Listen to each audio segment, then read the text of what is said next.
اهلا بيكم في تعليم بالعربي. انا بلال عزت، والنهارده هنتكلم عن الهايبر لينكس جوه برنامج الاكسل. من غير كلام كتير يلا بينا.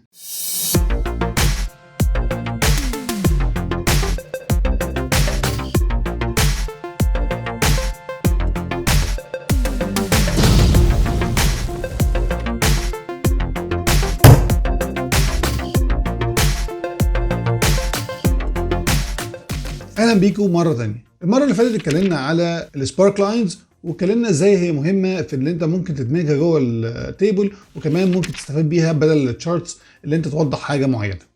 ولو انت ما شفتش الفيديو ده ممكن تشوفه في الاي اللي فوق. والنهارده هنتكلم على الهايبر لينكس، اللي احنا نربط حاجتين ببعض. يعني اربط مثلا زرار بويب، اربط صوره بفايل تاني، وهكذا. تعال نشوف كل الفيتشرز دي، وهي فيتشر مهمه جدا ممكن تستفاد بيها كتير قوي جوه برنامج الاكسل. والهايبر لينكس بتبقى موجوده جوه تابة الانسيرت، وموجوده تحت حاجه اسمها لينكس او هايبر لينكس. بندوس عليها بيفتح لي الويندو اللي احنا شايفينها دي. الويندو دي موجوده فيها ايه؟ موجود فيها 4 حاجات على الشمال، والاربع حاجات دي بتقول كالاتي. اول حاجه اللي انا اعمل لينك ما بين الاكسل وما بين فايل او ويب بيج، او ممكن ان انا اعمل لينك جوه شيتس مع بعض. لو عندي كذا شيت تحت هنا، بعمل هنا لينك بالشيت اللي انا عايزه، ولينك مثلا زرار بالشيت اللي بعديه عشان ادخل على الشيت من غير ما اعمل تابات من تحت. وممكن اخلي الاكسل يعمل لينكس عن طريق ان هو يعمل كرييت نيو شيت على طول. يعني انا ادوس هنا على زرار او ادوس على سيل معينه، السيل دي بتخليني ان انا اقدر اعمل كرييت لنيو شيت. وهنا ممكن اعمل نيو ميل برضو من عن طريق الاكسل. فالهايبر لينك دي بتساعدني في حاجات كتير قوي، فخلي بالك ان هي مهمه جدا وهتفيدك جدا. ركز معايا كده. هنبدا واحده واحده. واول حاجه اللي انا اعمل لينك ما بين الاكسل وفايل او ويب بيج. تعال نبص. هنتكلم اولا على الفايل. تعال نجيب مثلا فايل. هو بيقول لي هنا دور على، هتدور فين؟ هقول له مثلا في الديسكتوب. وعندي فايل هنا صوره بتاعه الايكون بتاعه القناه، اقول له اوكي. انا كنت واقف على A1 اوريدي، اوكي. فانا عندي دلوقتي لينك مكتوب عليه باس معين. باس ده اللي هو سي يوزر وهكذا. لو دوست على اللينك ده هيحصل ايه؟ هيفتح لي الفايل اللي انا كنت عامل له اوريدي لينك بيها. يعني انا دوست على الفايل، فتح لي الصوره في البرنامج المخصص جوه الويندوز اللي انا فاتحها. طب حلو قوي. طب انا عايز اعلنكه بويب، يعني اعمل لينك هنا، دوس هنا افتح لي ويب. تعال نبص. لينكس تاني برضو نفس الحاجه، وتجيب اللينك اللي انت عايزه تحطه هنا في الادرس بار، تعمل بيست وقول له اوكي. تمام. عندي دلوقتي اللينك بتاع يوتيوب شانل. لو دوست عليها هيروح عامل لي على طول وفتح لي البيج عليه خالص. لو انا عايز عندي 2 شيتس، تعال نكريت شيت تانية مثلا اهو، دي شيت تانية وشيت تالتة، واقف عند شيت 1 اهو. حلو. وانا عايز دلوقتي اخلي السيل دي تنقل جوه الشيت اللي بعديها. يعني لو دوست عليها يفتح لي شيت 2. تعال نبص.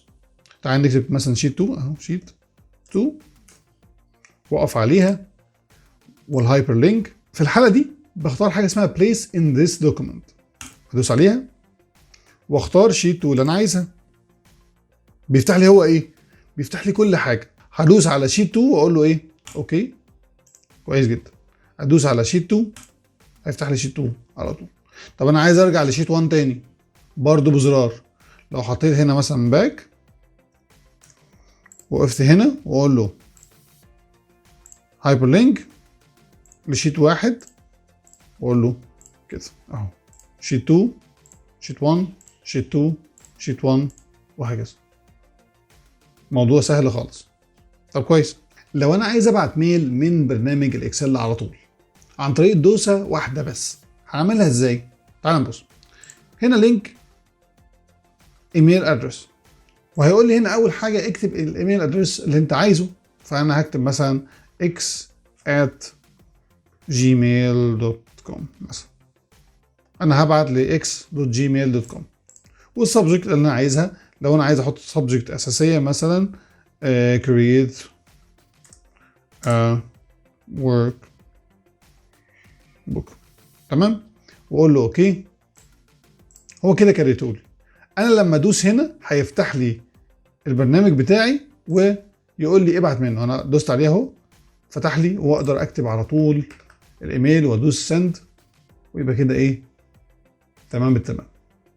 طب لو انا عايز اعمل كل الكلام ده بس بشكل انضف شويه، يعني بدل ما يبقى لينكس كده باينه وبتاع، اعملها ازاي؟ تعال اقول لك. ممكن اعمل انسيرت لاي شيب، مثلا لو ده مثلا اعمل انسيرت كده، والشيب ده اوريدي بيبقى موجود، ممكن اعمل له هايبر لينك.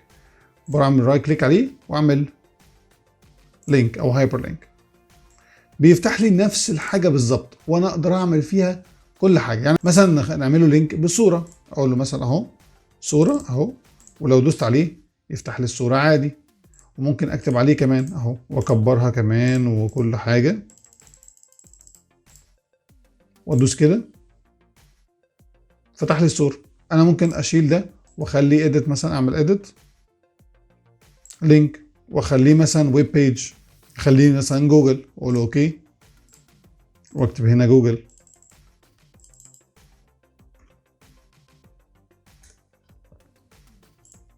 وادوس كده فتح لي جوجل. نفس اللينكس بتاعت اللي احنا كنا بنحطها على جنب، انا ممكن احطها عن طريق الشيب عادي. او انا ممكن اعمل موضوع الميل اهو، ميل، واعمل هايبر لينك، اديت هايبر لينك، والايميل ادرس، واختار اخر حاجه عملناها، مثلا كنا قلنا مثلا z@gmail، واقول له subject اي حاجه x2 مثلا، واقول له اوكي وادوس هيفتح لي الميل. يعني ممكن اعملها عن طريق زرار او احطها في لينك جوه رساله عادي خالص، مفيش مشكله. ودي كانت حاجه بسيطه كده، يا رب تعجبكم. بس ما تنسوش بقى لو عجبتكم تعملوا لايك وسبسكرايب وتفعلوا زر الجرس عشان يوصل لكم كل جديد. في امان الله.